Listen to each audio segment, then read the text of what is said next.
So welcome everyone to this afternoon session or this evening session, depending on where you're at. I'm John Peters from CRIMT at the University of Montreal. I'd like to welcome everyone to this community forum talking about climate jobs and the future of unions. Issue about climate jobs, about whether they're going to be good jobs, how we're going to transition our economy into perhaps sustainable, are all issues that are ever more pressing.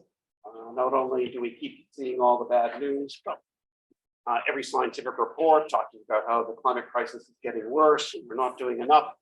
But at the same time that's happening, I would say there's been tremendous and exciting developments over the past few years amongst the labor movement. More and more labor movements and unions are involved in talking about what the transition is going to be, more thinking about what it means for their jobs, more thinking about how you're going to try and make sure that if people lose their jobs, they might be able to get the training to get good jobs, or how they might actually just be transitioned to retirement and also keep their pension. So there's been lots of sort of different kinds of developments to sort of make this happen. One of the most exciting ones, I think, has been in the United States with the development of climate jobs coalitions. There, it's labor-led coalitions, construction workers, energy workers, building workers, all have been able to push and come together and develop real campaigns with political clout to make governments suddenly stand up and listen, and to pass major public investments in clean energy, transit, building efficiency, all of which have created new union jobs and help those states where those coalitions currently exist try to move towards meeting their reductions, but meeting those reductions in a way that's actually going to be far more equal and far more sustainable for everyone in the workforce going forward. What we'd like to talk about today is whether or not climate jobs and coalitions, different kinds of political campaigns are something that unions here in Canada are engaging in, and how they're engaging, and what kinds of hurdles and what kinds of opportunities they might have in taking forward better climate jobs and trying to realize that sustainable future. Some of the big questions that we have to begin to think about is how or where or how, in what ways should unions begin to popularize these issues around climate policy and good jobs? How can unions in their workplaces begin to decarbonize those workplaces? And what about the politics of climate? Should unions, again, be taking the lead in developing the kinds of positions, whether it's a Green New Deal or, for that matter, there should be socialism and something that's going to lead people to be at the forefront in terms of the real politics of who's going to be setting the agenda rather than big business. To discuss these issues, to my left, Jim Stanford, Director for the Center for Future Work and former economist at UNIFOR. Jim's one of the most well-known economists and progressive economists. I'm very happy to have him here today. Patrick Rondeau, very well known here in Quebec, and I'm very happy to have Patrick, who is the head of national, certainly provincial staff person. There we are. Responsible for the environment and just transition, and has been leading a number of key and innovative initiatives here.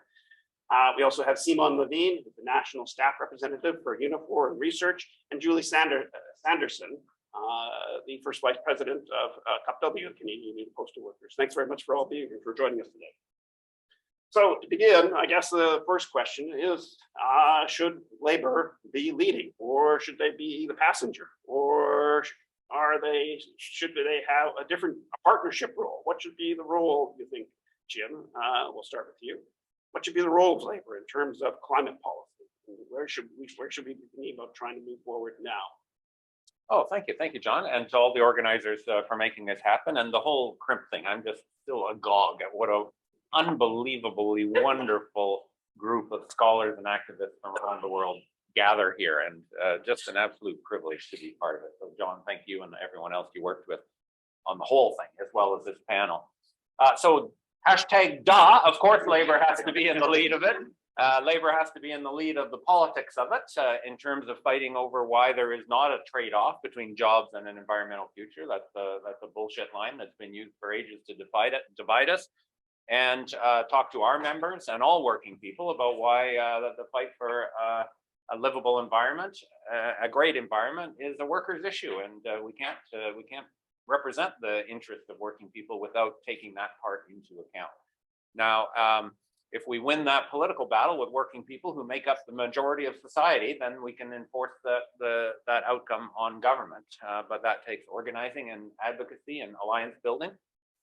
In terms of the mechanisms economically on how this happens, then it is going to have to be a partnership arrangement. Labor is going to have a role, but we do not control the means of production, in case you haven't noticed that bit lately.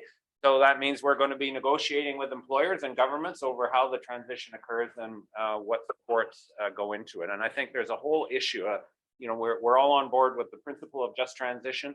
I think the economics are absolutely proven that a just transition is possible, that we could absolutely phase out fossil fuels in Canada over the next 20-year period without a single layoff, without one single layoff. That's the outcome of our research at the Center for Future Work and others, that there's enough alternative jobs. And if you manage it and give people notice and give them support, there shouldn't be a single person who loses their job because of that transition. And it's been done in other places, and it could be done here. But in order to win that, we're going to have not just a seat at the table, but a seat with some power at the table. So we're going to have voice. We're going to have bargaining power. We're going to have the right to strongly negotiate the terms of these transition supports, not just, call for compassion and call for consultation, but actually say it has to happen here, it has to happen here, it has to happen then. And if necessary, go on strike over those things. So having organized workers with voice and power is how to make this transition work for workers. And unions are a vital partner, and I'm incredibly proud of Canada's unions and unions in other countries as well, but especially Canada's unions, for how they've been ahead of the curve in recognizing that. In 9 times out of 10, we can all find examples of unions that have done the wrong thing on this issue, but 9 times out of 10, they've done the right thing, and it's really strengthened our possibilities to win a transition that works for workers. Thanks, Jim. I guess if in terms of labor leading, Simone, Jim really points out that there's lots of ways that labor can and has already begun to lead, but yet it's also still a difficult thing for unions and for their members to talk about how they're going to take that leadership. And I know that that's been a big issue in terms of UNIFOR and actually developing its climate policies. And you talk about if it's going to lead, how do we get past some of those big hurdles that we're sort of initially facing? How does that sort of, create an opportunity, or does it create just a serious challenge for labor to lead? Je pense que le défi est. Merci pour la question d'ailleurs. Le défi est immense, on va se le dire. Là. Puis moi, je ramènerais ça en fait au départ, c'est de parler avec les travailleuses, les travailleurs, parce que ce qu'on réalise finalement, c'est que des fois, on a des idées, on veut aller vers l'atteinte de ces cibles-là de réduction, mais en cours de route, puis on établit des plans, etc., mais en cours de route, on oublie un peu les travailleurs. Et je pense que quand on va dans des assemblées, puis on parle directement aux personnes qui fabriquent des autobus ou qui fabriquent de l'aluminium ou qui travaillent en foresterie ou qui travaillent dans la fabrication de pièces automobiles, bien, ces gens-là ont une perspective qui est complètement différente et ils ont aussi un rapport à l'urgence qui est différent. Donc, moi, en tout cas, ce que je dirais, c'est le premier élément qu'on voit, c'est qu'il faut sensibiliser, il faut donner un maximum d'informations aux travailleurs, aux travailleuses, parce que ce n'est pas tout le monde qui a nécessairement une fibre environnementale et qui voit ça comme un enjeu pressant. Puis je vous dirais qu'en ce moment, ce qu'on voit, c'est qu'il y a des gens qui sont à l'avant-garde pour qui l'urgence est absolument évidente et on a des gens pour qui, dans les milieux de travail, pour qui l'urgence est relative. Alors là, nous, qu'est-ce qu'on peut faire pour faire advenir ça? Ça prend des gens qu'on identifie dans les milieux de travail. Et je pense que c'est un vecteur d'implication qui est super intéressant dans l'environnement parce qu'on a des gens, on le sait, on a des gens qui aiment gérer des chicanes, des griefs, on a des gens dans les milieux syndiqués qui aiment gérer, qui aiment faire de la négo, on a des gens qui aiment gérer la santé et sécurité au travail, mais je pense que l'environnement, c'est un vecteur d'implication qu'on a sous-utilisé jusqu'à présent, qui peut aussi créer une militance chez des personnes qu'on n'a pas vues nécessairement impliquées au niveau syndical. Donc, moi, je dirais sensibiliser, informer, identifier des personnes qui sont intéressées à prendre à bras-le-corps ces questions-là et leur faire bien comprendre, c'est ce qu'on essaie de faire, je pense, chez UNIFOR, que c'est complexe, que ce ne sera pas nécessairement facile. Jim en a fait mention, on rentre un petit peu dans... On ne détient pas les moyens de production, on ne dira pas nécessairement à l'entreprise comment faire, quoi faire, dans quoi investir. Donc, ce n'est pas évident, on n'a pas nécessairement les connaissances dans le milieu syndical, on a les avocats qui travaillent en relation de travail, on a quelques départements de recherche, mais on n'a pas nécessairement le cloud, ou en tout cas les connaissances pour arriver avec des solutions toutes faites. Donc, il faut s'adjoindre des services spécialisés, il faut aller chercher de l'expertise, il faut nous se former pour essayer d'appuyer en fait, ces gens-là dans les milieux pour leur dire comment tu vas le prendre. Puis, je termine là-dessus, mais ça peut aller carrément de l'intégration de bornes de recharge puis de compostage dans le milieu de travail jusqu'à l'achat de machinerie extrêmement complexes qui coûtent des dizaines de millions de dollars pour assurer la pérennité d'une entreprise dans des processus de production qui sont décarbonés. Donc, c'est une grosse bouchée. Je n'ai pas du tout la prétention qu'on arrive ici avec, comment dire, un succès ou des exemples extrêmement probants de tout ce qu'on a réussi à accomplir, mais on a commencé à faire rouler la balle. Je pense qu'on commence à amener ces sujets-là sur le terrain, auprès de nos membres. On essaie d'identifier des gens qui sont prêts à s'impliquer et on va aller de l'avant avec des solutions pour en parler. On a quelques initiatives là, qui ont été mises de l'avant, mais je te dirais en tout cas, comme première réponse, on revient un peu sur le plancher des vaches, tant que possible. Julie, I guess CUPW has also been really very active in terms of trying to play a real leadership role, right? What does CUPW sort of see itself in terms of that leadership role, in terms of climate issues, right? How does CUPW sort of look to position itself in terms of both climate policies, transitioning policy, and moving the sort of climate issue and the good job issue forward? Hi, folks. Really great to be here. Thank you, John, and thank you to the other panelists for inviting CUPW to be here today. In terms of the work that we've done at CUPW, it has been certainly a struggle with our employer, Canada Post. CUPW represents about 60,000 postal workers and workers in other industries. So we also represent private sector bargaining units in medical dispatch, contract workers, gig workers. Of course, we support gig workers as well. And we've experienced a tremendous amount of problems when we go to the bargaining table with our employer. In 2011, we developed a plan. It's called Delivering Community Power, if you're not aware of it. You can visit the website, deliveringcommunitypower.ca, to find out more. But it's really, we're reimagining the post office of the future. And we did that because we realized that, if you research the history of postal workers over the years, you'll see that we've been through various rounds of bargaining with our employer. And repeatedly, we find ourselves in a situation where we withhold our labor, we go on rotating strikes or all-out strikes.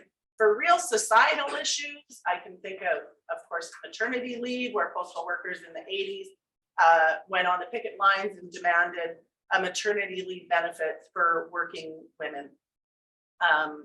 So we have a long and militant and proud history of putting societal issues at the table when it comes to bargaining. And our employer has a long history of locking us out. And we have a government that has a long history, no matter, it's liberals, Tories, same old story. We all know the lingo. They have a long history of legislating us back to work. And postal workers in the past have defied back to work legislation around the issue of maternity leave. And we're trying to build a coalition of postal workers and allies that will support postal workers when we go yet again back to the bargaining table and position ourselves in a place where we're going to put issues around our working conditions on the table. We did that in 2011. We did it in 2015. We just agreed to a 2-year extension of this current collective agreement. And we did that as a national leadership with a recommendation to our membership, who ratified that the 2-year extension, because we're not ready. We're not ready yet. Our picket lines were lackluster, to say the least. Labor is divided on many, many issues, but certainly labor is divided on the issue around just transition. And that's because labor, I'm not speaking for all of labor, but I'm speaking from my own experience here. I want to be clear about that. Labor doesn't trust, and with good reason, the circumstances that they find themselves in. It's really important that we work on building allies and stewardship, but also that we have reciprocal relationships with our allies. And that means that coming here, talking to all of you, having worked with many of the panelists here in the past, that means that when we call on our allied networks and groups, because we've got issues around the future of the public post office on the bargaining table that we need support. That's what that means. So, you know, it's a matter of trust. Certainly, you know, there's the question of, do you bite the hand that feeds you? That, you know, I had Hugo and myself, I'm here with Hugo Charette. For those of you that don't know him, I'm going to introduce him everywhere I can. He is he's CUPW's representative on the FTQ Environment Committee. He also sits with me on the CLC Environment Committee and is a youth delegate. You know, Hugo is the future of the Postal Workers Union. Hugo's vision of the future of the post office is exactly what we need. No And pressure, Hugo, no pressure. Promise here. And Hugo is an advisor to me. Hugo and I work very closely together. Labor has a tendency to rely on the voices of old, rely on the points of view of people that have been around for a very long time. And I'm an elected representative. CUPW is unique in the sense that we elect all of the leadership within our union. We do employ staff, but I'm an elected person. And so there's a political sphere that needs to be addressed as well. And so internally, labor needs to put pressure on itself. We have a national convention coming up in May, and these issues, again, around what are we bargaining with our employer, will come up yet again. We have to fight internally. Do you bite the hand that feeds you, or do you fight for a societal good and welfare and change and a social safety net in a very important public institution?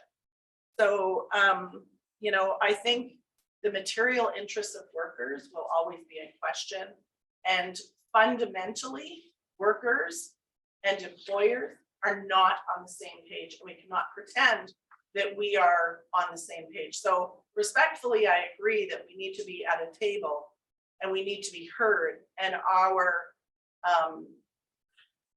what's important to labor needs to be at the table with government, with employers. I absolutely agree with that, but we mustn't forget that, you know, fundamentally, we're coming from a different space, a different place. And maybe later in my comments, I'll reference what's happening here in Montreal around the public sector. And we could talk about what that means for postal workers and how we address that. And really, the rubber meets the road, because our interest, our self-interest is being questioned. I'll leave it there. Thanks, Julie. Patrick, Julie just raised a point about being at the table, and certainly the FTQ, it seems to me, has been one of the innovators here in Canada about getting labor to the table, right? Building climate labs, building the sort of sector councils. Can you tell us a little bit about that, and some of the success and some of the problems you faced in trying to get those tables together and get labor to get its voice there at those tables and get it heard? Merci, Peter. Merci au CRIMT pour l'invitation. Il y a beaucoup de questions dans ta question, Peter. Mais effectivement, pour amasser un peu les propos, il y a deux chantiers qu'il faut investir, le chantier de nos propres membres et le chantier politique, effectivement. Et souvent, on me demande aussi la question opposée, à savoir quels sont les obstacles, tu l'as demandé un peu. Et le principal obstacle que nous avons dans la lutte au changement climatique, ce sont nos propres membres. Dans la mesure où si nous ne prenons pas le temps de discuter avec eux des bases même de la lutte au changement climatique, ils vont se braquer pour la simple et bonne raison que nous opposons dans leur tête l'emploi à l'environnement et que la seule solution est la perte d'emploi. Donc, tant qu'il n'y aura pas de solution à leur portée, dans laquelle ils peuvent se reconnaître comme acteurs de changement, ils ne bougeront pas. Donc, si nous ne réglons pas cette situation-là en premier, c'est la première chose à faire. Et ça, c'est très important. Et par la suite, il nous faut aussi avoir une certaine crédibilité. Donc, c'est pour ça que, oui, le mouvement syndical doit être fort, oui, il doit exercer son rapport de force, mais seul, il n'y arrivera pas face à ce défi que nous avons de crise climatique actuelle. Parce que la crise climatique n'est pas simplement une question climatique. C'est un enjeu qui met en relief les inégalités sociales, qui met en relief les problèmes liés aux enjeux économiques par le fait même. Donc, c'est une crise économique, c'est une crise sociale, et si nous ne réglons pas l'un, nous ne pouvons pas régler l'autre. C'est aussi simple que ça, et l'un va engendrer l'autre. Donc, c'est de cette façon-là que nous devons le faire, c'est deux côtés d'une même médaille.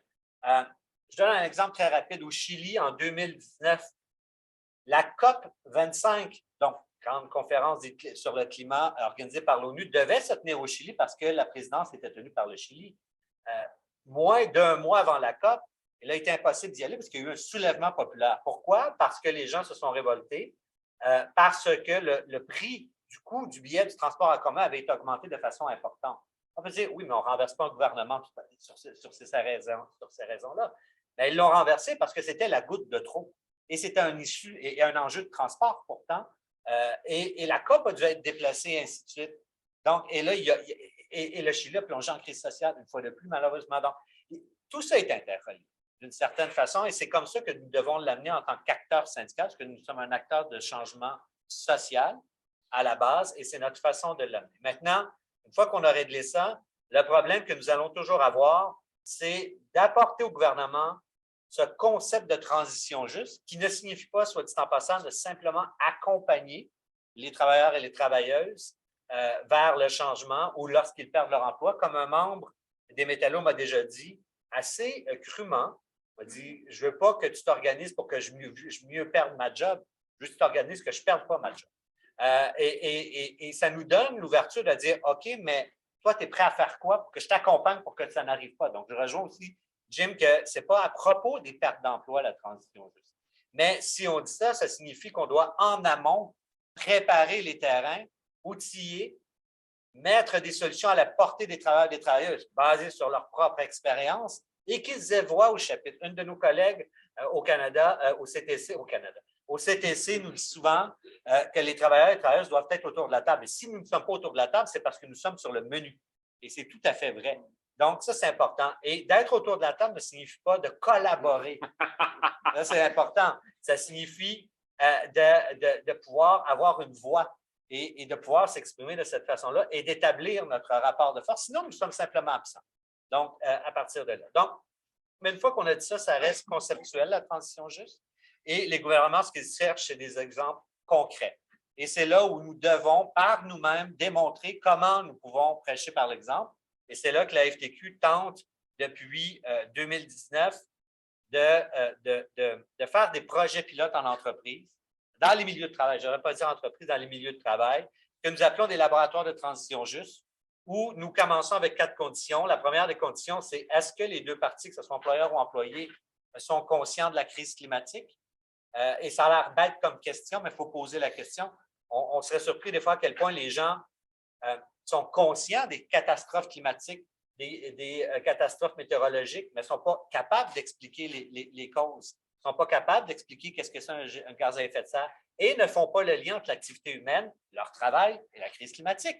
Donc, ce sont des liens qui sont importants à faire. Une fois qu'on a ça, ça prend de l'engagement et on se met au travail par la suite pour avoir le portrait le plus fidèle possible, ce que nous n'avons pas, ni à peu près partout sur la planète, à part certains pays comme le Royaume-Uni, entre autres.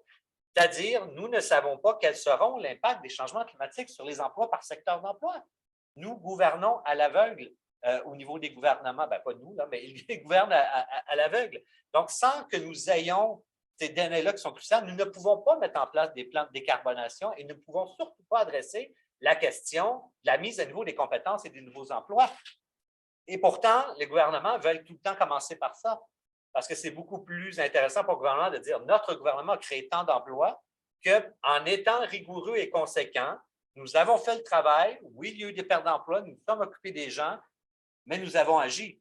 C'est tout le temps la façon facile de s'en sortir. Donc, c'est pour ça que pour nous, c'est important d'amener nos travailleurs et nos travailleuses à l'avant-plan, qu'ils développent eux-mêmes leur action avec l'accompagnement de la FTQ. Et je peux dire que je suis très fier de dire qu'à cette date-ci, l'ensemble de nos syndicats à la FTQ ont des positions environnementales traitant de transition juste. Et ça, c'est important parce que ça démontre une priorité pour ces syndicats-là et le dialogue est plus facile par la suite. Et en terminant, nous faisons du syndicalisme à temps plein. Donc, on n'a pas réinventé la roue. Tout ce que nous savons en tant que syndicalistes, nous pouvons l'appliquer dans la lutte au changement climatique, la négociation, le dialogue social, les luttes, le rapport de force, et c'est comme ça que nous devons faire. Great, thank you so much, Patrick. So I think you're right. I mean, one of the big things is the big worry about, and the big divides often between members and unions and their staff about, how are you going to engage, right? How are you going to get past this idea of job loss, right? How are you going to provide that kind of literacy? And I guess one of the most striking things I found about the climate jobs coalitions in the United States, of which there's now 14 or more that are currently operating, is that they've been able to try to change that whole narrative around, right? This is about getting good jobs. This is about organizing for new jobs. This is about getting public investment for new jobs. This is about training new people so that they're going to get new jobs. It's not going to address a climate crisis. It's going to address the inequality crisis. It's not just about trying to, improve business profitability. It's about trying to improve sustainability, right? And this is a very different kind of narrative that is put together. But what's also really, I think, unique about those coalitions is that the unions have put some real cash into it, right? And they've put some real resources towards this, right? And they've put a strategy together. I'm wondering, this seems to be a kind of a reasonable enough model to take a look at. Jim, I'm wondering what your thoughts about some of these climate jobs coalitions. They've had some big victories in New York, had some big victories in Illinois, not so much elsewhere yet, but what about here in Canada? Do you think you have a long history of working with other unions, and it's both a difficult thing and sometimes and it's a tough road to do, but I'm wondering, what do you think about that kind of climate jobs model? Is that something that we could think about, how unions could be able to put that kind of strategy together? Certainly, John, and Canadian unions, frankly, are ahead of US unions in that work. And these are all fine examples. I love that the Americans are doing it, but they're kind of doing things Canadian unions were doing 20 years ago, 30 years ago, building coalitions on all kinds of broader issues, including obviously the fight against the free trade agreements and many of the other huge challenges that working people face in Canada. So the coalition model is proven, and most unions, again, are absolutely open to it. Now, it's hard to build coalitions. It's even harder to maintain coalitions, in my experience, because you often come together around an immediate fight. And then when that fight is done, for right or for wrong, you then kind of disperse. So that model has to happen. The idea of a climate jobs coalition and organizing it around the fight for good jobs as part of the energy transition, I think, is a no-brainer, in the sense that the economic argument is clear that there will be at least as many jobs in energy transformation as there are in fossil fuel energy systems. At least as many, and probably more, because of the very capital intensive nature of fossil fuel systems, and the fact that the new investments in sustainable and renewable energy will be very expansionary if we get the resources for it. On the other hand, I'm also cautious just a bit about putting too much emphasis on connecting those two dots. Okay, the one dot, people working today in fossil fuel industries, the other dot being jobs in the future in renewable energy. And absolutely, there are jobs in the future in renewable energies, and there will be at least as many, probably more, as there are in fossil fuel. So, in a big picture way, yes, this is not a jobs versus the environment thing. But the implication that then the solution is to take fossil fuel workers and move them over there, okay, is challenging on all kinds of grounds. Number one, the jobs might not be in the same place.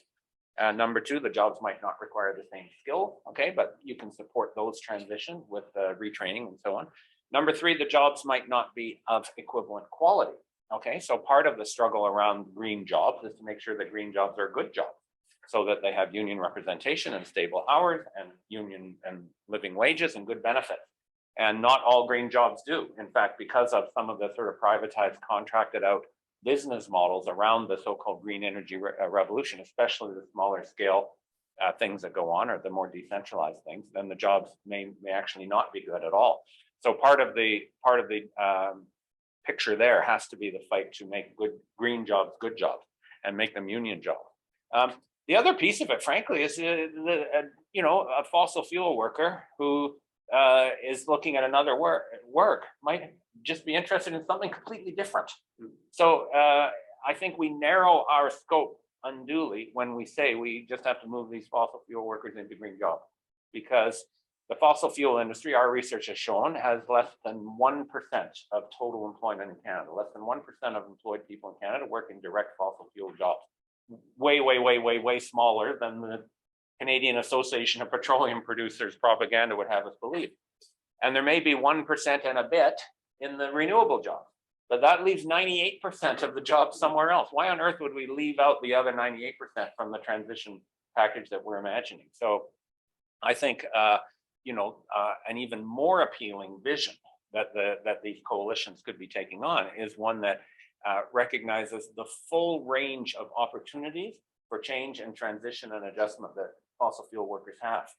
Most of them, frankly, won't need a new job. If we plan it right, they'll just retire, okay? But those who do need a new job have got a whole suite of different jobs that they could choose from, as long as we're providing the right context of support for retraining and relocation and so on. Income assurance, I think, to make sure that they don't have an income loss if they move from a fossil fuel job to another job, and a macroeconomic context of full employment. The resonance of this, I'm going to lose my job in fossil fuels, started to dissipate when we were in a so-called labor shortage for a very brief, lovely period of time, because, people say, so what, I can get another job, right? That's exactly why capitalism is managed to maintain a very healthy cushion of unemployment at all times, because you don't want that idea to take root among workers to say, so what, I can get another job. And unfortunately, we're now heading into another recession. That's clear, for exactly the reason that the system wants to reestablish that comfortable level of unemployment.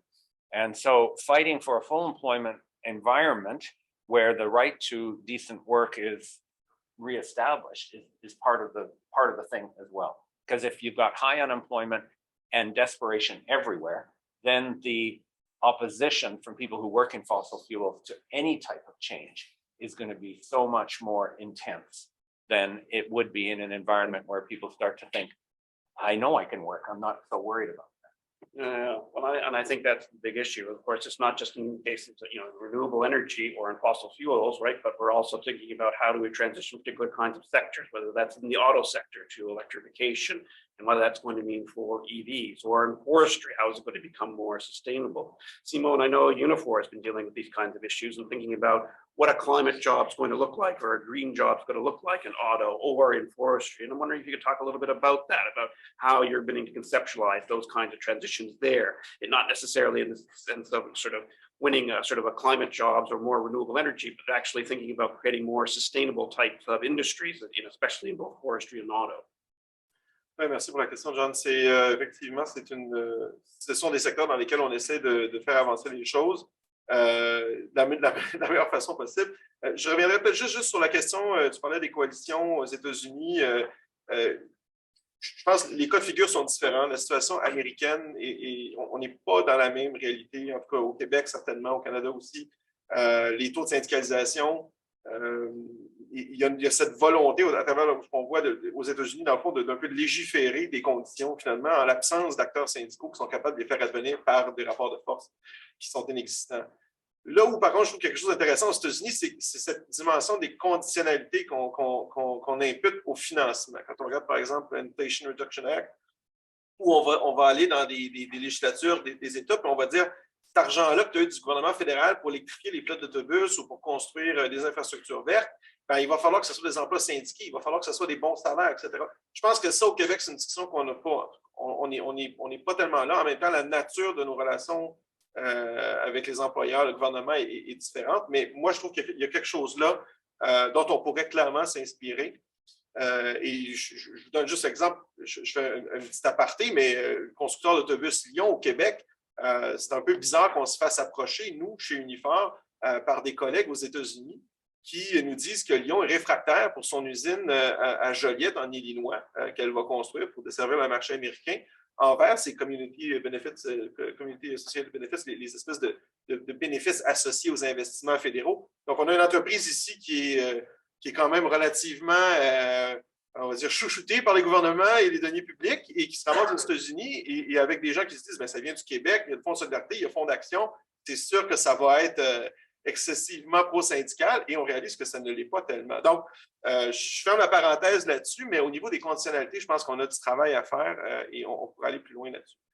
Si on revient à la façon dont ça se passe un peu dans d'autres secteurs, oui, je pense que c'est essentiel de faire exploser le concept de transition juste et de cesser que de l'associer au secteur des énergies fossiles, de la centrale thermique au charbon, du charbon thermique. Oui, il y a des secteurs où c'est évident que ça ne se passera pas comme ça dans le futur. Je pense qu'on a compris que brûler du charbon pour produire de l'électricité, ce n'est pas une bonne idée. On va arrêter de faire ça complètement. Ça me semble assez logique. Après, on regardera pour le charbon, pour l'acier, tout ça. Il y a d'autres applications. Mais pour ce qui est des voitures, par exemple, avec l'électrification, ben, c'est un petit peu plus gris. C'est un petit peu moins noir et blanc. Je vous donne un exemple très concret. Une entreprise ici à Montréal qui s'appelle Sogefi, qui est une multinationale italienne qui fabrique des collecteurs d'admission d'air. En bon français, des intake manifolds. Et donc, c'est, comme vous le savez, une pièce qui va dans un moteur à combustion interne. Et donc, dans un contexte où en 2035, on ne vendra plus de véhicules à combustion interne au Québec, au Canada, bien, cette pièce-là est caduque. On le sait, c'est écrit dans le temps, elle va devenir inutilisable et cette production-là va devenir totalement impertinente. Donc là, on est devant un cas de figure où on n'est pas dans une centrale ou de thermique au charbon, on n'est pas devant un mineur de charbon, on est devant des gens qui ont des expertises en mécatronique, qui sont capables de mouler des plastiques de façon extrêmement complexe, qui offrent une variété de services à valeur ajoutée sur des produits. Puis là, on leur dit finalement, ce que tu produis, ça va valoir que dalle. Alors, qu'est-ce qu'on fait? Là, on est dans un contexte de transition juste, qui n'est pas un contexte de phase-out, qui est un contexte où on a besoin d'aider ces entreprises-là et ces salariés-là, évidemment, à transiter vers une nouvelle production. On rencontre le directeur d'usine. Ce sur quoi il travaille, bien, il travaille sur, par exemple, des systèmes de refroidissement de batteries pour les voitures. Ils vont travailler, ils vont essayer de développer de nouveaux secteurs, de nouvelles niches dans lesquelles ils vont pouvoir réutiliser l'expertise des travailleurs et maintenir cette entreprise-là à flot. Mais par contre, quand on regarde présentement, on leur demande quelle est la portion du revenu de votre entreprise qui est liée à ces nouveaux débouchés-là. C'est zéro. Donc, c'est extrêmement, on est devant un précipice un peu 2035, c'est demain matin, ces entreprises-là. Et encore là, quand on leur parle, on entend en fait un peu le désespoir des gens qui disent bien, les gouvernements sont beaucoup plus intéressés justement à financer des lions ou des taïgas, des jeunes pousses, des entreprises avec une espèce de culture organisationnelle de start-up, que des legacy, des entreprises traditionnelles qui existent déjà. C'est moins excitant, c'est moins recoupage de ruban. On n'a pas créé une nouvelle entreprise, on n'a pas créé un nouveau site industriel. Et donc, ces entreprises-là se retrouvent dans une situation qui n'est pas nécessairement évidente. Donc, nous, comme syndicat, je pense qu'on a un rôle à jouer là-dedans, de se faire le défenseur des travailleurs, de l'expertise des travailleurs dans ces milieux de travail-là et d'assurer cette transition-là. Et ce ne sera pas nécessairement une perte d'emploi, ça va être simplement une nouvelle capacité de production, des nouveaux produits, finalement, avec les mêmes travailleurs. Donc, je pense qu'il faut, puis ça se répercute dans plein d'entreprises. C'est ça, chez UNIFOR, là, on a une initiative qui a été démarrée où on a regardé l'ensemble, dans le fond, de l'écosystème des fournisseurs de pièces indépendants. Parce que vous savez, au Canada, quand même, c'est sûr que c'est concentré davantage dans le sud de l'Ontario, mais on a une capacité de production automobile qui est absolument extraordinaire. Et on a donc tout un écosystème de fournisseurs de pièces qui est autour de ça, et donc des pièces qui vont beaucoup pour des véhicules à combustion interne. Donc, qu'est-ce qu'on a fait? Bien, on a établi en fait une liste de ces entreprises-là. Puis on est allé un par un, et c'est en cours, le travail se fait encore, on est allé rencontrer les travailleurs avec les directions d'entreprise pour établir le profil de risque, pour voir est-ce que tu as des nouveaux débouchés? Est-ce que c'est zéro? Est-ce que tu vois une solution? Est-ce que tu es dans le déni total? Et nous, c'est sûr, on ne le fait pas parce qu'on veut aider l'employeur absolument, et ce n'est pas l'employeur qui est notre objectif, mais c'est certain que si on veut conserver des jobs syndiqués, si on veut conserver des contrats de travail matures qui ont souvent été négociés sur des dizaines et des dizaines d'années, qui ont atteint un niveau de raffinement que tu n'auras pas chez une nouvelle boîte verte qui va être fondée en 2023, si on veut garder ces conventions-là, qui protègent davantage, qui ont de meilleurs bénéfices, bien, on a tout intérêt, du moins dans le système de représentation syndicale qu'on a au Québec et au Canada, de conserver ces milieux de travail-là, puis de conserver des contrats. Donc, nous, ce qu'on fait, c'est qu'on essaie de travailler en amont avec les travailleurs de ces organisations-là, des profils de risque, et après ça, bien, appuyer les représentations, que ce soit pour des investissements, pour acheter de la nouvelle machinerie, pour assurer la pérennité. Puis on ne se cachera pas, il y a toutes sortes d'employeurs. Il y a des employeurs qui ont une vision extrêmement à courte vue, qui ne sont pas intéressés au-delà du bottom line. Et vous avez des entreprises qui, elles, sont peut-être plus prêtes à se projeter dans le futur. Puis c'est avec ces entreprises-là qu'on va être capable de tisser, disons, des liens plus étroits. Puis c'est là que le travail qui est fait à la FTQ nous aide énormément. C'est le travail de conceptualiser finalement les laboratoires de transition juste, d'amener un petit peu un cadre opératoire. Ce n'est pas juste un concept, il y a vraiment une façon de le mettre en œuvre pour créer ces comités paritaires-là, les négocier dans nos conventions collectives, puis que ce travail-là de tractation soit contraignant, paritaire et contraignant dans les milieux de travail, qu'on puisse discuter de ces enjeux-là et pas simplement être consulté ou collaborer de façon accessoire, mais vraiment avoir une voix au chapitre, finalement. Donc, et c'est un travail qui est en train de se faire. On a beaucoup, beaucoup de pain sur la planche. Je vous le dis, là, c'est loin d'être accompli, mais on a commencé là, à vraiment aborder ces questions-là de façon plus concrète et il va falloir continuer à le faire. On n'a pas le choix. Je n'aurais pas tant parlé de la foresterie, c'est un autre enjeu, mais juste faire exploser, vous avez l'électrification, mais vous avez aussi la protection de la biodiversité qui amène, par exemple, des réductions dans les approvisionnements en matières ligneuses. Donc, on va couper moins d'arbres. Qu'est-ce qu'on fait? Les travailleurs, ils ont besoin des arbres pour fabriquer des panneaux, des 2x4, du papier, des cartons. Si on dit que tu vas avoir accès à moins de ressources ligneuses, moins d'arbres, ça veut inévitablement dire un impact sur ces travailleurs-là. Encore là, on arrive avec des conséquences qui interpellent les principes de transition juste. On n'est pas du tout dans une dynamique d'énergie fossile avec cet exemple-là. Mais ce sont les mêmes mécanismes qui s'appliquent. Encore là, il faut être présent, il faut travailler ces questions-là. Donc, bref, et on peut reprendre ça pour l'aérospatial, on peut reprendre ça pour l'aluminium, on peut reprendre ça pour une variété des secteurs industriels qu'on présente chez UNIFOR. C'est sûr qu'on est interpellé parce que, bon, malheureusement ou heureusement, la majorité de nos secteurs d'activité sont émissifs. Donc, on ne se met pas la tête dans le sable, mais on sait que le défi est très grand. Donc, So I guess we're going to run out of time here in terms of just sort of the questions before I do want to have the audience come involved in the broader discussion here. But so there's coalitions, there's workplace transformations, there's unions trying to, make these kinds of changes, but everyone has kind of mentioned the fact that corporations don't necessarily want to play ball in Canada. And they certainly don't want to play ball in the United States. And they have all kinds of options. If they want to shut a factory, they can just shut a factory and lay people off. If it's a non-unionized environment, they don't have to give them pensions. They don't have to provide any kinds of good jobs, right? And there's also then the problem that, we have a context where businesses can say they are going to pay for it or they're just going to walk away, right? Okay? And I think this is a huge sort of issue, what in academic terms is called institutionalization, right? We don't have, protections against layoffs. We don't have union-run unemployment insurance funds. We don't have unions running vocational training and on the boards of vocational training to make sure that that's all there. This begs a question, then, don't we need to change the rules? Don't we need to name what the problem is? Just like Bernie Sanders said, capitalism is killing us, and socialism is a solution. Do we need a Green New Deal?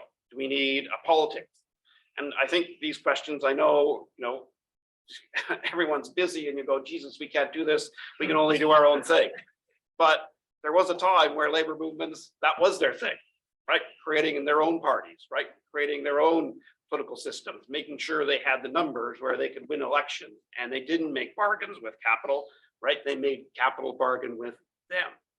And that's a very different kind of model that we once had, right? And I am wondering if the aspirations or the horizon has lowered, and should we begin to think about how we can raise that again? If we're going to get people educated again, give them a vision. If you're going to get people to believe in this, make sure that you have political politicians, representatives out speaking about these kinds of issues. I'm wondering about, what do you think about the Bernie Sanders model, the DSA model? Is there a way of trying to sort of move that big vision forward and changing that institutional context again? Open it up to anyone who wants to reply. You want to go ahead? Les questions sont de plus en plus faciles. Il y a beaucoup de réponses à ça, en fait. Et là, on va essayer de faire court comme tu veux, mais de toute façon, on n'a pas le choix. Ça, c'est la première des choses. Sanders, pas Sanders, on n'a pas le choix. Si on regarde le dernier rapport du GIEC qui a été déposé à la COP26 qui portait sur les solutions, et ce que ça dit essentiellement, c'est que nous ne pouvons pas continuer comme nous le faisons présentement et nous devons nous transformer en tant que société. C'est inévitable pour pouvoir atteindre les cibles de Paris qui sont de limiter le réchauffement climatique à 1,5 avant d'éviter la catastrophe. Et dans ces solutions-là, solutions ne peuvent passer que par un dialogue social et une participation active des communautés.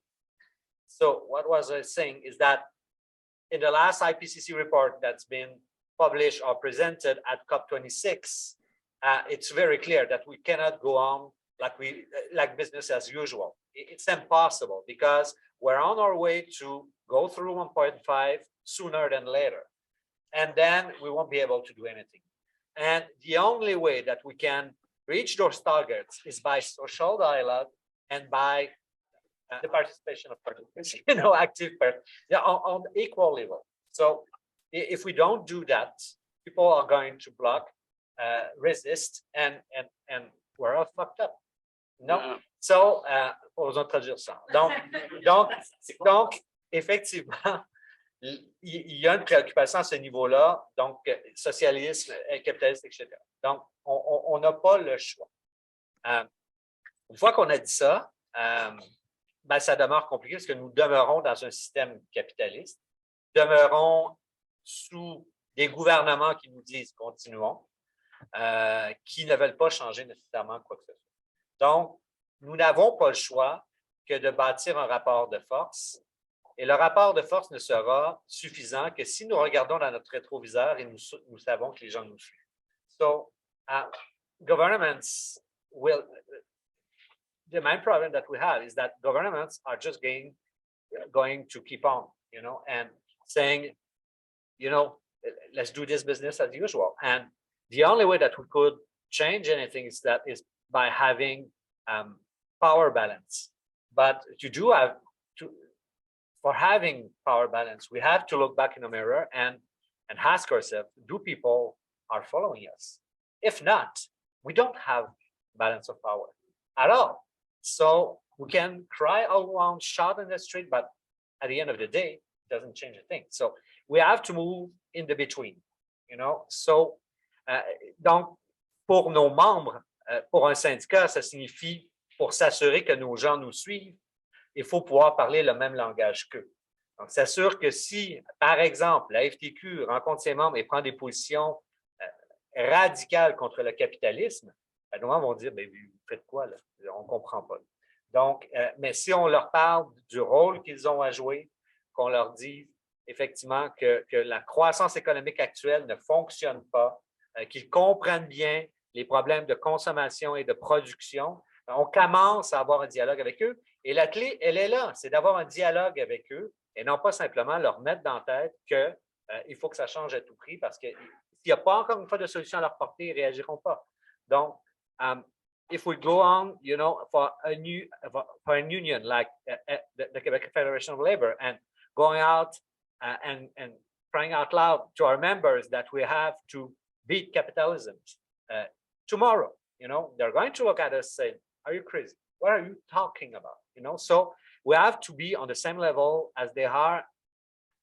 So they much more than comprehend, they identify to the solution, that those solutions make sense to them. And talking about them, about economic growth, saying that that's a problem right now, talking about them with consumption, with production, all those issues. But if we do not have this discussion with them, it's not going to change. So it's all about building that kind of balance of power that we need. So it's not so much about concepts of socialisms, capitalisms, or that kind of stuff, but be sure where are the people, are they on board, and how far can we go with them? So, donc, ce n'est pas si tant une question de concept sur le capitalisme ou le socialisme, mais de savoir est-ce que les gens comprennent bien le concept, où sont-ils et jusqu'où on peut aller avec eux et bâtir avec eux. Je pense que c'est la seule solution. I think we just want to open up to the audience and then have this broader discussion. Marcus, I believe you'll have a left question immediately. Who else? And we don't have to pass a mic around. My understanding is that we are hooked up here in terms of room mics, so that's good. Marcus, perhaps do you want to lead us off here? Just briefly, this is really a political question. In Australia, there's 150,000 secondary school students Calvin Drive, over the environment in 2019, just before the pandemic. And that was a great start. But in that same year, the Greens in Australia had a bus convoy to Adani coal mine in Queensland. And they had this slogan, "Stop Coal." And they're going into the heartland of a mining community with a middle class slogan saying, "Stop coal," with no actual solution in terms of just transition. What do you expect that community to do? And so there was a shift to the right. And then we have the pandemic. And now we've got energy companies making $4 trillion profit this year because of Ukraine, because of the pandemic and all sorts of other issues. 150 new coal mines and gas exploration licenses have just been authorised by the Labor government in Australia. Average working class people don't understand what's going on. There's an abstraction about this that I think many people in this room are struggling with as well. So it's not, and then what do you expect without a mass movement articulating these demands in a way that's understandable? In Sydney and in Melbourne, various left groups that I've been involved in have been putting up concrete demands, saying publicly funded renewables, job guarantee, and a just transition, linking it to campaigns of Indigenous people, First Nations people in the Beetaloo Basin in Northern Territory and the Pilliga around the Gomeroi people as well, who have now, which is not traditional because normally the mining companies buy them out, you know, and give them X million dollars and they'll settle it, do a deal. There's been a lot of, all the communities around the Beetaloo Basin where they're wanting to do gas fracking and also in the Pilliga have voted no, we don't want it. We've turned that into a trade union demand with the Maritime Union, the Electrical Trade Union, supporting the Indigenous campaign against those mines, concretising it in that sort of understandable way that the average workers can understand. So unless we have a mass movement, unless we can link it to ways that will turn it from this middle-class moralism, abstractions, into the urgency that we're actually not going to have a planet in 15 years unless we do something very soon. 1.5 degrees is going to be coming in 2027, according to The Guardian. And 2.5 is where it's catastrophic. And COP22, COP26, which didn't even have any agreements, only had these sort of fake pledges. It's going to be heading that way, even with those fake pledges being fully implemented. We've got, when you read the newspaper, you don't understand what's going on. We need an articulation by a mass movement explaining simply what is happening and why it is urgent. Then the trade union movement can play its part. And in fact, it's not going to just be going on the table or having a voice. It is going to have to lead it. It's going to have to lead that campaign as a class campaign because that's what's at stake at the moment. And we're not going to have, especially in Australia, where the ruling class is dominated by mining capital, and I assume in Canada as well, that we're not going to get it by having discussions with these people. We're going to only do it by forcing them. And that's the precondition for having any union transition strategy. That all comes before the transition in a sense. We can talk about the transition then, but we have to actually win the primary argument about the nature of the crisis.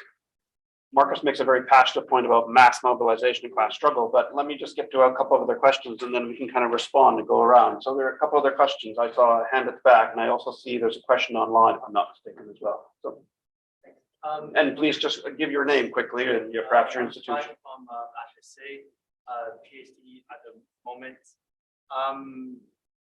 One bigger question, and they're both I'm kind of thinking it through myself. How integrated would you say your work is with larger industrial policy? And then I'm saying this in a way of like, basically we're talking about a certain sense of capitalism, if you want, but when we get to it, many pieces is about industrial policy, right? So what are you guys doing about this in terms of like actually influencing, writing, right? And then the second part is the question about who's this worker? What worker? And I think Marcus' point as well. It's like, so we had a session on like this problematization of the universalization of this worker being unionized. My first reaction is like, actually, it's the workers in manufacturing and mining that were also part of this larger production in the past. And that discount means that future workers are also paying the cost, right? I'm not saying it's labor to labor, but that past consequences or choices of certain workers are being paid by other workers in the future. So this worker language has to be broken down a bit more because it's not universal, right? And I feel if it's going to be a broader conversation about power and resources, right? And then how this can be a more sophisticated language around, policies and politics, or even just talking about industrial policy overall, how that's going, then maybe there are something there too. So a second good question then about which unions and which sectors should be leading. Right? If you're unionized in the postal workers, should you be leading? If you're a power worker, you're mostly unionized, should you be leading? If you're in manufacturing, well, your union density is declining, but do you have a role to play? And I'm wondering, so mass movement, class struggle, is there a role for leading unions? Julie, do you want to kick off? I do. Thank you. I think it was Marcus that had made some comments, and I feel like I could probably put you to work in my union. Definitely.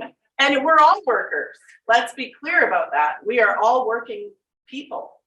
And the question is really about like, what's our class analysis? Where are we? Where do we see ourselves in this global struggle? I mentioned in my opening, I think the opening question about the question around back to work legislation. And so CUPW put a lot of energy into into delivering community power and the work around that and our vision of the public post office of the future.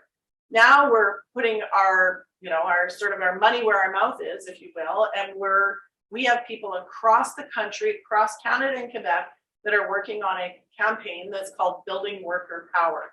And it's about educating workers. So really the advancement of workers, better understanding, better, deeper class analysis about where we're at and where we need to be.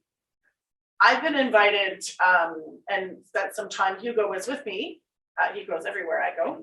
And we went to Hollyhock. And while we were at Hollyhock, there was a variety of environmental organizations, some union organizations. I say some because it was only ourselves and I think CUPE that was there. But the interesting thing was there was a bunch of organizations that were talking about just this issue. If we're going to win this fight, we need labor at the forefront to withhold its labor and take to the streets. Nothing about us without us. And that was all great. And I said, oh, that's awesome. I love this. Finally, a brilliant idea again. And I said, so what has labor said about this? Oh, well, they hadn't consulted with labor. And I bring this to you not as a criticism, but as to point out where we as labor falter. I believe that CUPW, now you can all mark my words, and I know this is now possibly being recorded, but I believe CUPW will be at the forefront of that fight here in Canada and Quebec. And I say that because our point of view on these issues is being put to test today in Montreal. Our point of view on these issues is being put to test by the rest of labor and by those allied organizations that we have built relationships with. And so the rubber meets the road for CUPW. That's where we're at right now. And we're building that coalition of an internal mobilization of 60,000 postal workers, because we have no doubt that history will repeat itself and that we will once again put issues around our workplaces on the table when we bargain with our employer, and Canada Post will once again rely on the federal government to legislate us back to work. And so what does that mean? That means that we will have to defy back to work legislation. And that means that all of you in this room and all of your allied organizations need to be there with us when we say, no, we're not going back. We're not going back, and this struggle continues, the famous labor motto. But my point is that, again, another famous labor motto, the people united will never be defeated. That's what we say. We say that all the time. And, you know, it sort of pains me to think about that, because that's not necessarily what we see. We've seen, you know, I was very, I put a lot of energy into this very fashionista look I have today. And my Missing and Murdered Indigenous Women and Girls t-shirt. But more importantly, I wore this t-shirt and I wore the clothes I have on today because they were union made. They were made here in Canada. And I hear a lot of conversation, and have for years, about oil and gas, about those industries, those workers. And I do not want to disparage the plight that those workers are in currently. But I want to bring to your attention, if you haven't already thought of it, and you're a room full of academics, so I'm sure you have, but, you know, textiles, garments, that industry is a multi-billion-dollar industry that I can order something. I could have bought this t-shirt on Amazon. I could have, you know, had Jeff Bezos deliver it or whatever, and I could have paid $5.99 and had it sent here, and it would have gone on a cargo ship somewhere. But no, I made a deliberate attempt to purchase something Canadian made by an Indigenous organization. Those are small little things that we can do, but it is a reminder to us that people in textile, garment, retail industries, pier, dock workers, they were just on strike, they need our support. Postal workers, transportation, aviation, construction. And I say postal workers, a lot of people don't think that postal workers are subjected to changes that are going to happen.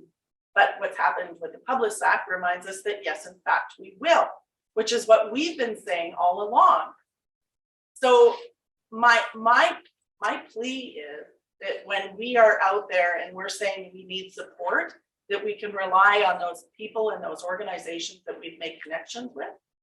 And that when we sit down as labor bodies to talk about what it is that we want, that we explore beyond oil and gas sectors, that we move into these other sectors where there are workers being left behind every day due to automation, changes, people are losing jobs. I understand it's great to say that there's, you know, there is small margins of unemployment and that there's opportunities for people to move out of those sectors and to move into other sectors. But those jobs are very quickly and swiftly leaving us because there is absolutely,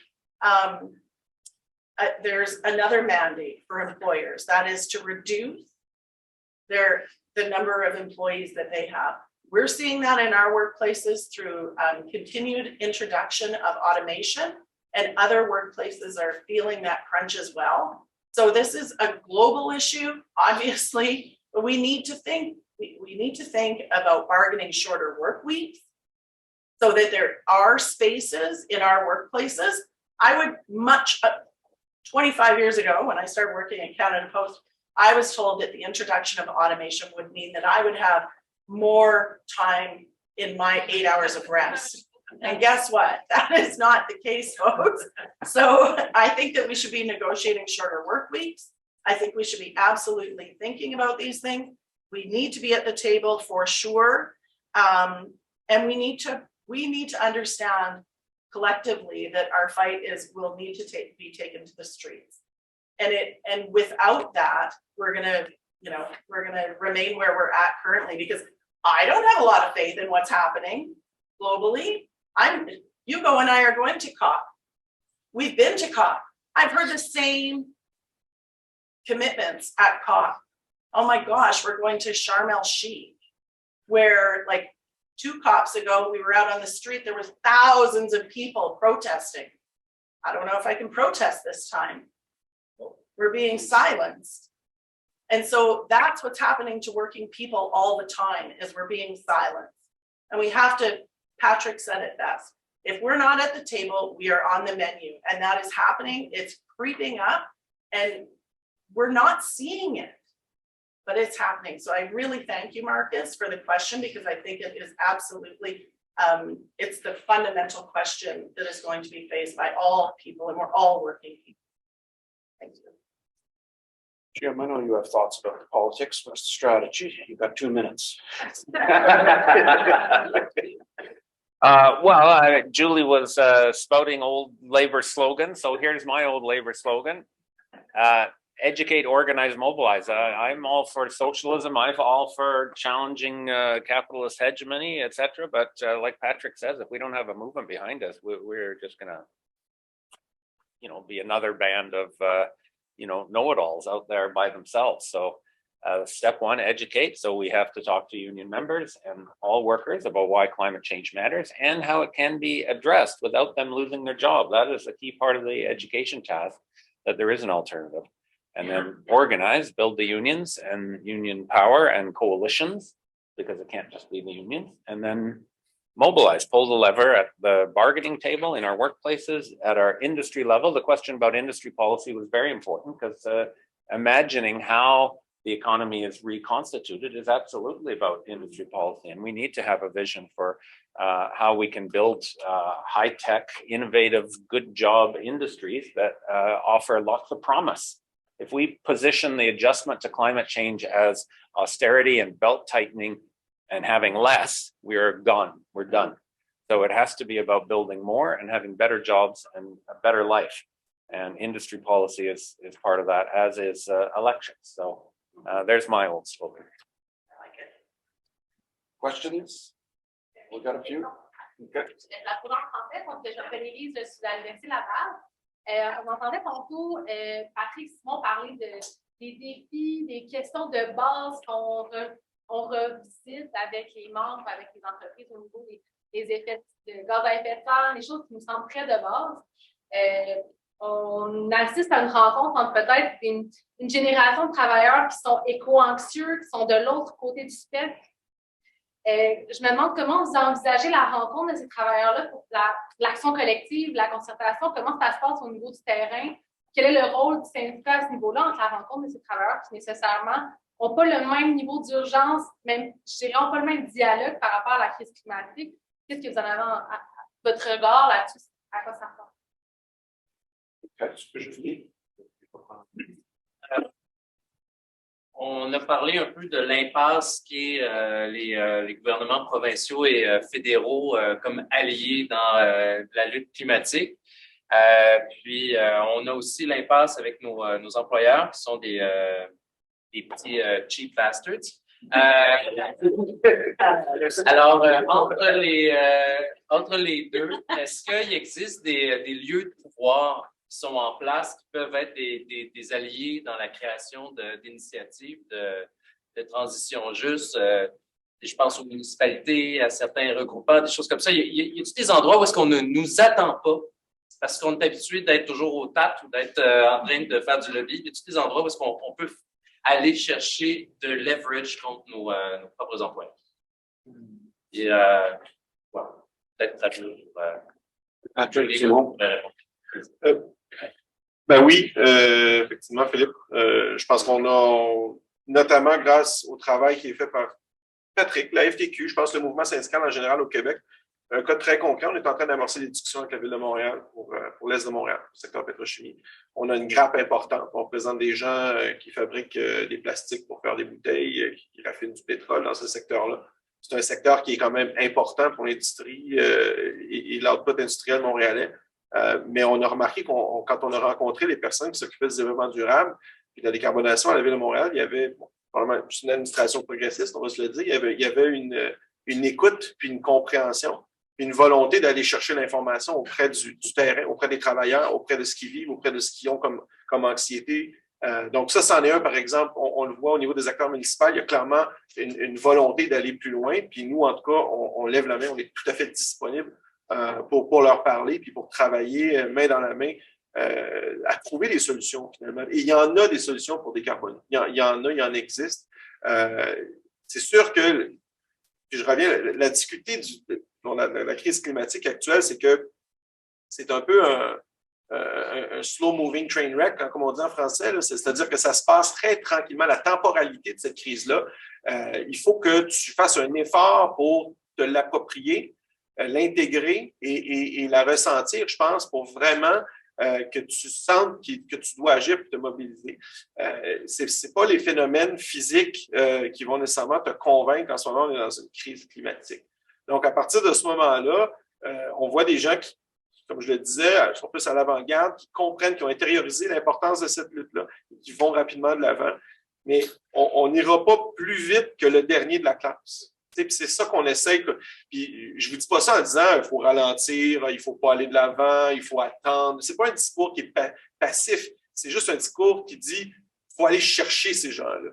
Si on va pas les chercher, on n'avancera pas plus vite. Aussi vite les gens qui sont aux premières lignes, aussi rapides sont-elles, on n'ira pas plus vite si on ne ramène pas l'ensemble du monde. Puis pire, on va avoir des blocages. Si on décide, on fait le choix sciemment de les ignorer complètement, on va avoir de très, très mauvaises surprises. Donc, je pense qu'effectivement, en tout cas, par rapport à... Puis, je reviens juste sur l'élément de politique industrielle. Moi, je pense que c'est là, ça, c'est un endroit où les syndicats peuvent s'unir puis dire aux autorités publiques, on ne peut pas laisser aux entreprises la prérogative de nous amener vers nos cibles. Il va falloir qu'on leur donne des coups de pied au cul. Puis la façon de leur donner des coups de pied au cul, au-delà de leur dire allez plus vite, faites ci, c'est de les contraindre par des politiques industrielles qui sont déployées sur la base de la démocratie et des citoyens qui votent, qui disent c'est ça que ça nous prend pour atteindre nos cibles concrètement. Ça prend des investissements, ça prend des programmes, ça prend des réglementations.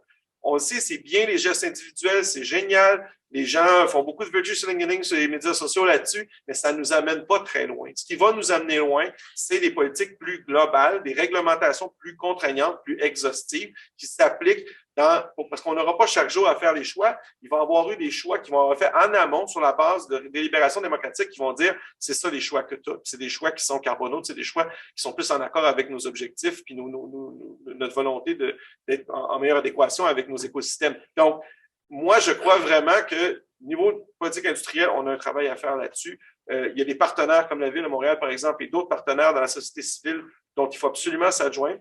Puis je termine juste rapidement sur la question des co-anxiétés que tu as soulevée. Écoute, moi, j'étais surpris, j'arrive d'une conférence des jeunes. Je me suis occupé dans mes fonctions précédentes, longtemps, des réseaux de jeunes. Je travaillais beaucoup avec les jeunes syndicalistes. On a beaucoup, des fois, d'idées préconçues sur les jeunes qui travaillent, qui militent dans les syndicats. J'ai fait une présentation justement sur ces enjeux de décarbonation-là à ces jeunes-là. Et je leur ai posé la question dans la formation directement. J'ai dit, levez la main les gens ici qui sont éco-anxieux. Et j'ai été quand même, échantillon complètement arbitraire, là, on s'entend, je ne baserai pas, mais j'étais surpris quand même de voir qu'il y avait à peu près personne qui l'était. Et là, je parle de gens, encore là, il faut voir, nous, c'est des gens qui sont en opération sur des planchers d'usine davantage, donc on n'est pas dans des professionnels, disons, on n'est pas dans une université, on n'est pas nécessairement dans les soins de santé, etc. On est vraiment dans des gens qui travaillent dans des secteurs émissifs au niveau du plancher, qui font des opérations de production. Et ce que j'ai constaté, c'est que les gens n'étaient pas désensibilisés, mais clairement, la rapidité et l'urgence en lien avec les impacts climatiques, je pense qu'on reconnaît le point de vue scientifique, ça n'avait pas encore percolé nécessairement. Donc, je n'ai pas senti qu'il y avait cette éco-anxiété très, très forte.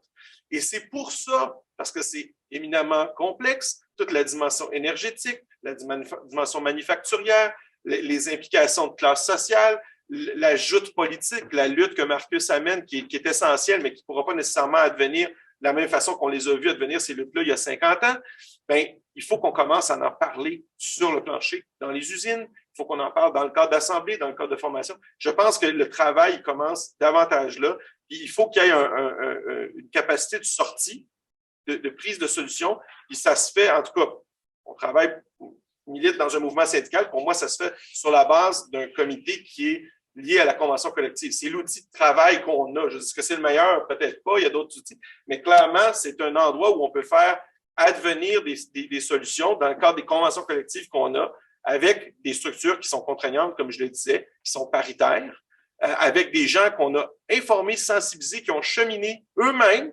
qui vont être à cette table-là pour faire advenir ces décisions-là. Et moi, c'est là qu'en tout cas, j'ai de l'espoir. Même si, quand je pose la question à une trentaine de jeunes dans une conférence sur qui était anxieux, j'en ai 2 qui lèvent la main.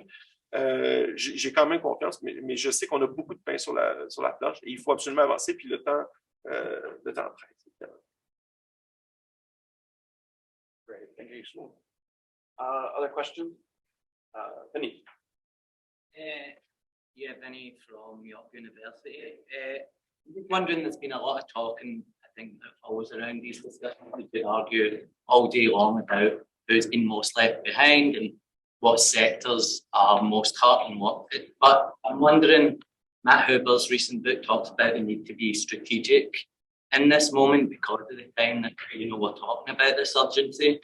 Do unions believe in is there discussions around the need to be strategic around, say, deciding, okay, the union density of this sector is high, okay, we can do something there, we have traction, and then the question around who does that leave behind, right? If we don't have like a massive, like broad-based coalition, there's going to be people left behind.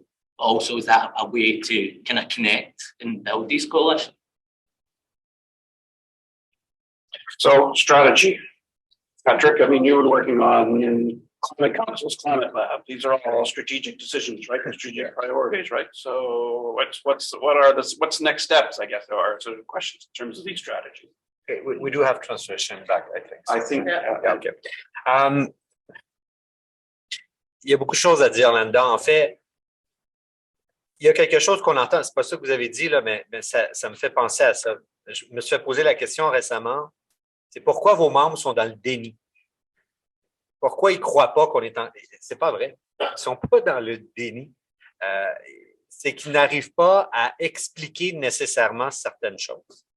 Et en absence de solution pour eux et pour elles, ils vont se braquer. Et ces solutions et ces solutions-là ne peuvent venir que par eux-mêmes. Mais il faut les accompagner là-dedans. Donc, et ça, c'est très important. Et il y a quelque chose aussi que je dis souvent, c'est que avec les meilleures intentions, souvent les partis politiques les plus progressistes vont essayer de trouver des solutions pour les travailleurs et les travailleuses et ils sont surpris des fois qu'on n'adhère pas nécessairement aux solutions qu'ils ont trouvées. C'est simplement parce qu'ils ont tenté de trouver des solutions pour les travailleurs et les travailleuses et non pas avec les travailleurs et les travailleuses. Et la différence, elle est très importante. Et un autre, on est dans les slogans aujourd'hui, un autre slogan qu'on utilise beaucoup à l'international, c'est « Nothing about us without us ». Donc, ne parlez pas pour nous, nous sommes capables de parler pour nous. Donc, et ça, c'est important de le faire. Et c'est la base. Si on n'a pas ça, on ne peut pas avancer. Mais du moment qu'on a ça, ça nous permet d'ouvrir un champ de possibilités. Et entre autres, sur la question des alliances. Sur la question des alliances, je ne sais pas si quand Philippe parle, y a-t-il des endroits où on ne nous attend pas? Ben, on ne nous attend pas nulle part. C'est pas compliqué. Là. À chaque fois que les syndicats débarquent, c'est qu'est-ce que vous voulez et qu'est-ce que vous faites là.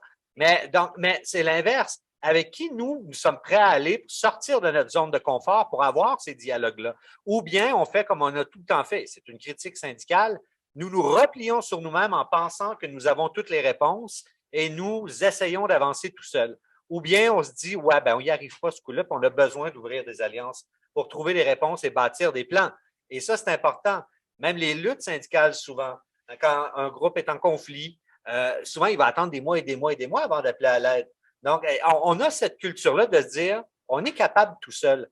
Mais dans la question de la crise climatique, parce qu'il y a crise et urgence, nous n'avons pas le luxe d'avoir cette position-là. Et ça, c'est très différent à ce niveau-là. Déjà là, donc ça amène la porte sur les alliances, parce que comme Simon le disait tantôt, quand on fait nos laboratoires de transition juste et qu'on amène nos membres à se mobiliser, on leur dit, sauf que si vous prenez ça tout seul sur vos épaules, vous n'y arriverez pas. Donc, même l'idée du comité paritaire, c'est d'avoir un interlocuteur au bord de la table. S'ils sont tout seuls à essayer, je ne dis pas qu'il ne faut pas le faire parce qu'il faut résister, il faut se battre, etc. Mais l'impact ne sera pas aussi important. Et des fois, le meilleur consensus avec des acteurs avec lesquels on ne travaille pas nécessairement nous amène plus loin que nous braquer sur une position radicale et de rester faire du souffle. Et encore une fois, dans certains dossiers, il faut le faire et maintenir notre position et se battre bec et ongle. Dans le dossier de l'urgence climatique, on ne peut pas parce qu'il y a une notion d'urgence, justement, et on doit pousser les consensus le plus loin possible. Et c'est comme ça qu'on réussit à retrancher la partie adverse dans les câbles. Donc, il y a ça aussi que nous devons mettre de l'avant. Et l'autre aspect aussi, qui répond un peu à la question qu'on vient de poser, mais un peu aussi sur la question de l'éco-anxiété. Et je le redis, il faut partir de là où sont nos membres. Quand on leur demande, on leur parle d'éco-anxiété, ça ne résonnera peut-être pas autant qu'un élève de secondaire, par exemple. L'éco-anxiété, pour eux, c'est « OK, mais si je m'embarque dans la lutte au changement climatique, je vais possiblement perdre ma job. Je ne serai plus capable de payer ma maison. Qu'est-ce qui va arriver avec ma famille? » C'est ça qui résonne pour eux. Et leur anxiété, elle est à ce niveau-là, parce que les gens sont surendettés.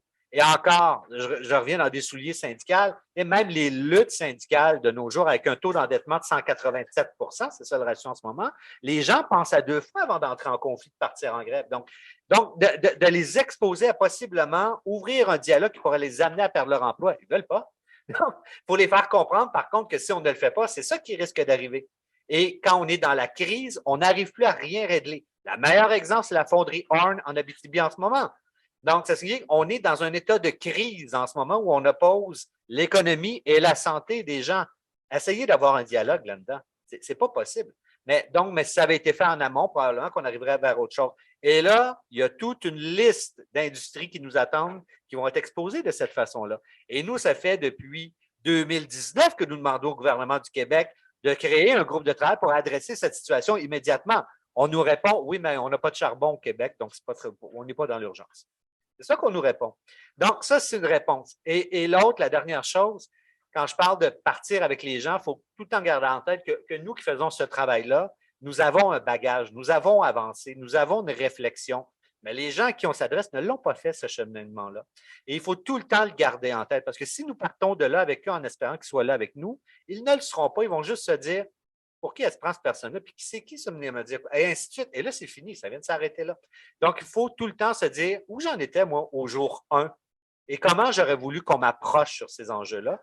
Et ça nous donne des réponses à comment les approcher et à adresser ces questions. Great, thank you so much, Patrick.